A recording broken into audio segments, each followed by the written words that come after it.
বাবা বাসন্তী পূজা হচ্ছে একেবারে আদি দুর্গা পূজা। হ্যাঁ হ্যাঁ, এই যে তোমার গল্প শুনছো না তোমার না? হ্যাঁ রাজা সুরত হ্যাঁ হ্যাঁ রাজ্য হারিয়ে ফেলছে, হ্যাঁ বলুন। পরিবার পরিজন, তার ভাই তার সঙ্গে বিশ্বাসঘাতকতা করছে, হ্যাঁ পরিবার পরিজন তাকে বিসর্জন দিচ্ছে, মনের দুঃখে জঙ্গলে চলে আসছে।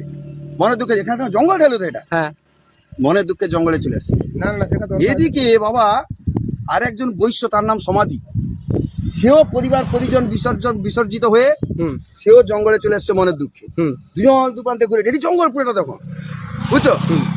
আমার সঙ্গে দেখা, তোমার সাথে আমার সঙ্গে দেখা, দুজনে আমার সঙ্গে দেখা তারপর পরে কাকা কি করবো, তারপর কাকা তুমি কি করবো, এরকম পরিবার যদি বিশ্বাসঘাতকতা করে কি করবো? সৌত আমি বলি এত বড় একটা ব্যাপার হয়েছে আমাকে কৌনি, বলে কাকা তোমার দেখা পাইনি কি করবো, আমি ফোনটা করবো তো। সৌত পরে কাকার নাম্বারটা ভুলি যাবে, আরে নাম্বার ভুলিছু, আমি বলি, এক কাজ কর, ঋষি মেধার আশ্রম আছে ওখানে চল যা, হ্যাঁ ঋষি মেধার সব কয়ে দিবে।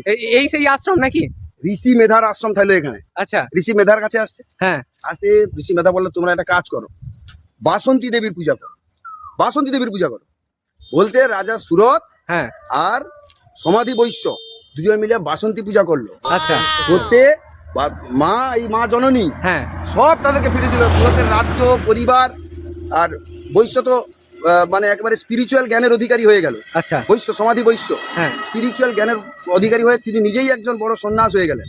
হ্যাঁ আর সুরত রাজ্যে ফিরে গেল। আর ঋষি মেধা তারপর আমাকে ডাকলো, তোমাকে ডেকেছি আমাকে ডাকলো, কিসের জন্য? পরে কাকাবাবু কি করবো, আমি বলি, "এই, আমাকে যখন তোমার ডাকলে হবে নাকি? সৌত আমি কি এক কাজের লোক নাকি? সৌত আমি বিভিন্ন ভাষার লোক।" সৌত পরে কাকা তাহলে কিটা করবো গো? হ্যাঁ। আমি বলি, এক কাজ কর, আশ্রম এটি রাখার দরকার নেই, হ্যাঁ এটি লোকালয় করে দাও, আর ওটি বাসন্তী দেবীর মন্দির করে দাও। তুমি করে দিলে তারপর? আমি কইতো না, ঋষি মেধা ওখানে করে দিই। ও আচ্ছা এই সেই জন্মভূমি এই sporting club? জন্মভূমি স্পোর্টিং ক্লাব। তখন তারপর আমাকে আবার মন্দির করার পরে হ্যাঁ দায়িত্ব কাকে দেবো? আমি বলি, এই সঞ্জয় মজাকে দায়িত্ব দিয়ে দাও। আচ্ছা সে আজকের কথা না, কয়েক লক্ষ বছর আগের কথা। সঞ্জয়দাকে তখন ডেকে দায়িত্ব দিয়ে দেওয়া হইলো। তাহলে তবে দায়িত্ব থেকে নিতে যায়নি আবার ঋষি মেধা, এই কাকা কইছে, এই কাকা কইছে, মেসো স্যার কইছে। দারুন দারুন